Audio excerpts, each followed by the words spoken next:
Gears of War is the greatest franchise to ever play, but there is some lore, some story that is hidden beneath. Let's start from the beginning with a scientist named Dr. Niall Samson. You see, there's a disease called rust lung, which miners were getting. It was contagious, and people were getting sick and dying. But the children who were affected by rust lung were the experiments for Dr. Samson, and was creating them ferocious sires. He was injecting them with this serum from creatures in the mines. Due to his results, he wanted to work on another project.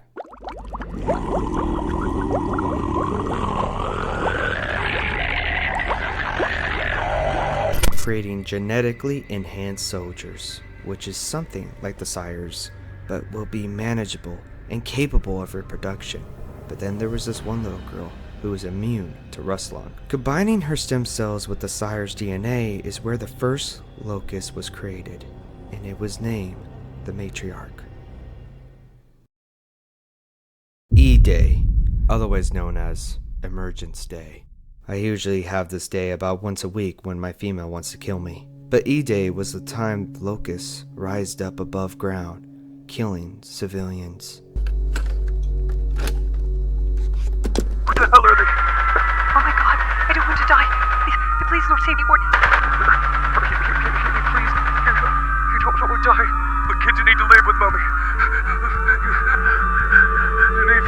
No. I can't feel my legs.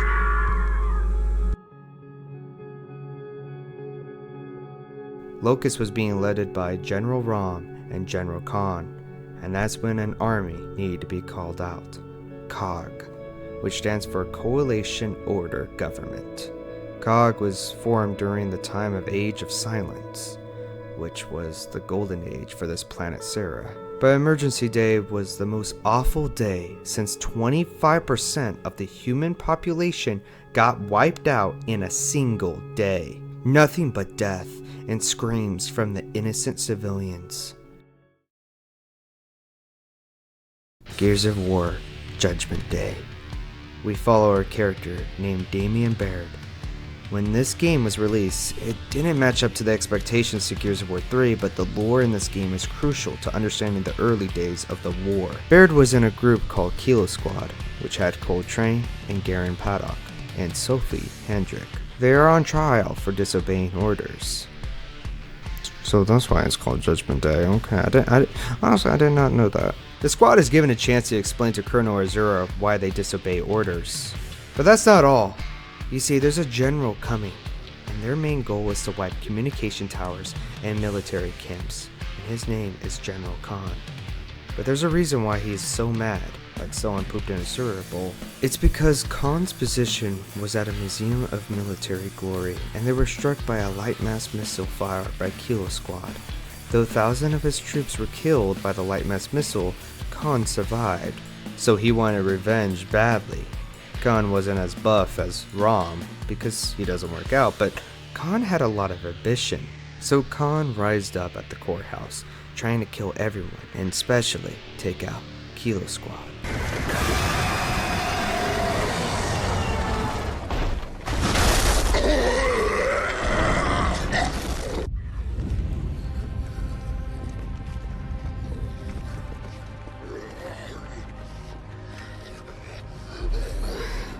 What do we do? We take our time.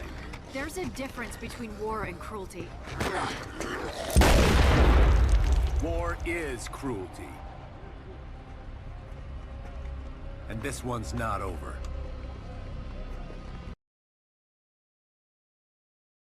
Gears of War Judgment features gameplay that builds upon the core mechanics established in previous entries of the series, but introduces some notable changes and additions.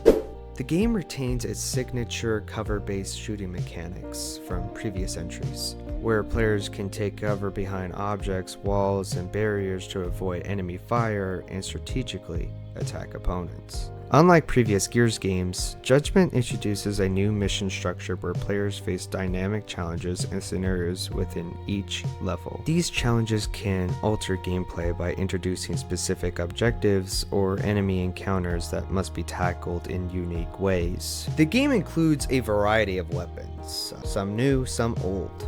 Familiar weapons like its Lancer assault rifle with its chainsaw, The bayonet returns, alongside new additions and modifications to existing arsenal. Throughout the campaign, players can activate optional declassified missions, which introduces additional challenges or modify the gameplay conditions. These missions provide an extra content to the story and offer rewards for completing them. Overall, Gears of War Judgment offers a mix of familiar gameplay elements with new features and challenges aiming to provide an engaging experience both for fans of the series and newcomers alike. But like I said, this game did not make everyone go crazy, but it showed how bad things were getting for the COG. Things were getting desperate, so they launched the most deadly attack to the Locust, the Hammer of Dawn strikes. Civilians only had 2 days to evacuate, but when that time came, everything got destroyed. Those who did make it out either went to go fight in a war or tried to repopulate the Earth. But that's where we end up with the next game on the list. Gears Tactics. Jesus Christ, I get those two confused. Oh my god. You see, unlike traditional Gears games, Tactics adopts a turn-based strategy format. Players take a command of a squad of soldiers and navigate through grid-based environments, carefully planning each move and attack. This was very new to Gears of War. If you guys never played Gears of War, this was something very different. There was customization. Your squad with different classes, abilities, and gear to suit your playstyle. Progress your soldiers through skill trees, unlocking new abilities and enhancing their effectiveness on the battlefield. This was not freaking Gears of War. But I do admire the change though, not gonna lie. Set 1 year later after E-Day, follow the story of Gabriel Diaz, a soldier tasked with leading a squad on a mission to hunt down a deadly Locust leader named Yukon. Yukon was probably the smartest general on the Locust team. He can actually speak English and he can actually have very good skills on getting new monsters. So taking him out was going to be a massive win for the COG. So we gather a group trying to stop the general. We had Sid, that looks like he was a pirate in his past life, and Michaela Dorn. As we got closer to stopping the general, something happened.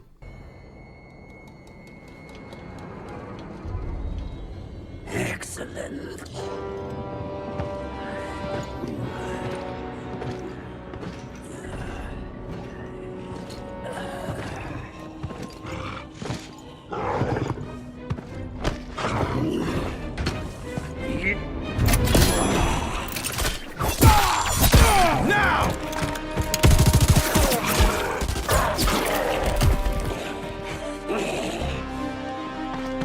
Sorry, asshole.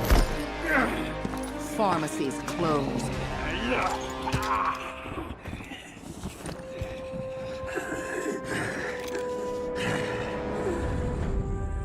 Sid Redburn. It's been so long. What did it... Hey! I'm taking Yukon. Stand down. Wait, you're what? I'm getting in this truck and driving away. Oh, no, you're not. Stop! Stop! I'm taking care of this my way. And what way is that?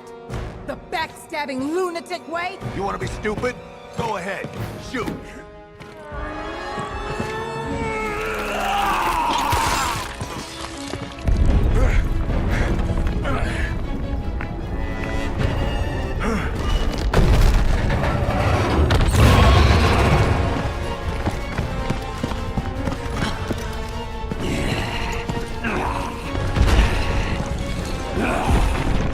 A shame to leave, just as things are getting interesting.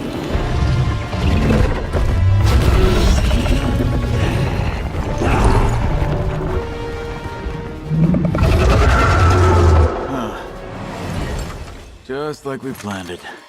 The general recognized Sid, and something horrifying was revealed about her character Sid.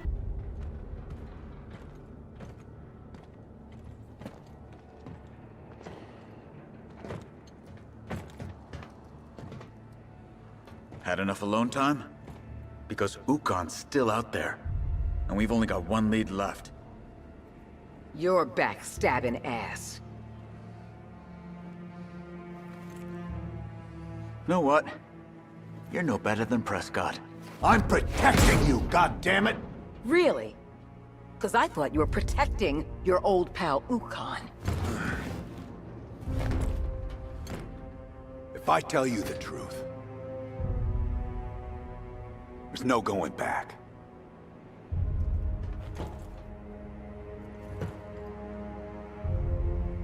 Long time ago, I got posted to a genetics lab. They were supposed to be curing rust lung. It went sideways. Instead of going after a cure, the doctors made monsters. Convinced Chairman Monroe the things had military potential. But they were feral, mindless. Except one. Ukon. One chairman caused this mess, another covers it up. I wanted to parade Ukon through the capital as proof that we need real military leadership to win this war, not manicured politicians. But for now, anyone who knows the truth is at risk, including you two. So you're saying the Cog created the Locust? Sounds about right. No, that's insane. Tell you what, I stashed some files at the outpost in Winlock. Go see for yourself. If this is another lie... Oh, believe me, Motorpool. I wish it were. At the start of the story, we were talking about experiments and how they were trying to cure rust lung. Well, Sid was at one of those facilities and knew what was going on. Right now, not everyone knows that Cog was the ones that made the Locust. The ones that started all of this. Sid was trying to keep all of it a secret. But no matter what, it was time to finish Ukon. The battle was tough and difficult, but also every move counted in this final fight. Since, like I said, Cog needed some wins. Needed this general to be stopped. This was nothing but strategy, but then we did it.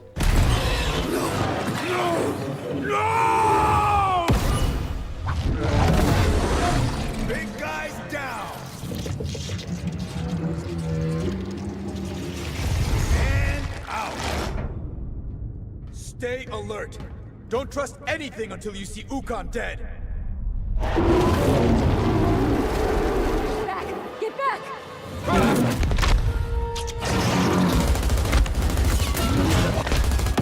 This scrub will not take a damn hint!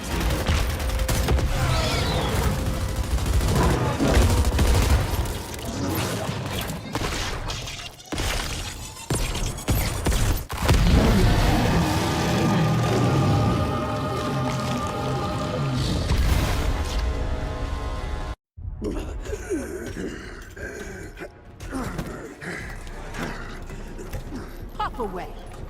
Got a whole box of these. Cytostatic gas. A drug of torturers. You're all out of moves.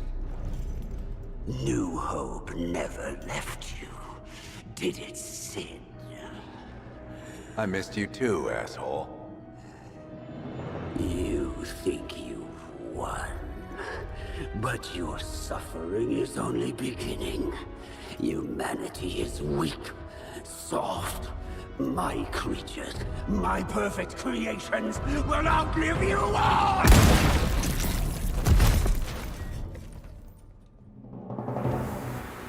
They'll outlive your ass. That's for sure.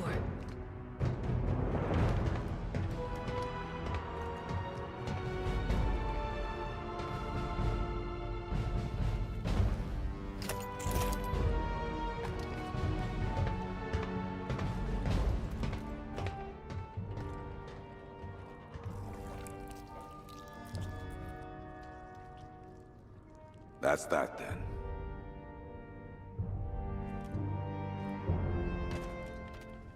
So what's next, Mustache Man? You headed off to spill some Cog dirt? Been thinking on that. Maybe some secrets are better left buried. I say we leave Prescott to his world and get busy building our own.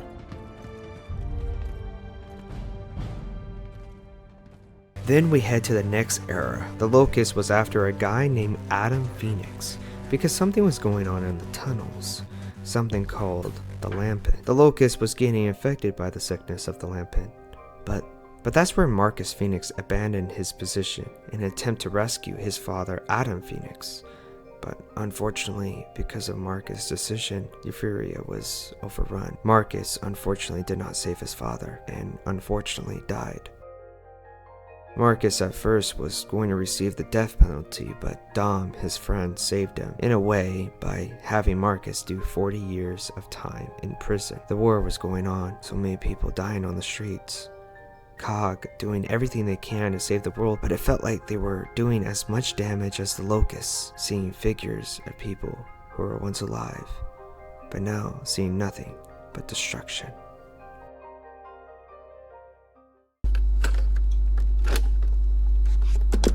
I'm so scared, but it's okay. I accept it. My mom is dead. My brothers are gone. I'm okay with going too. I hope no one goes through the pain that I went through.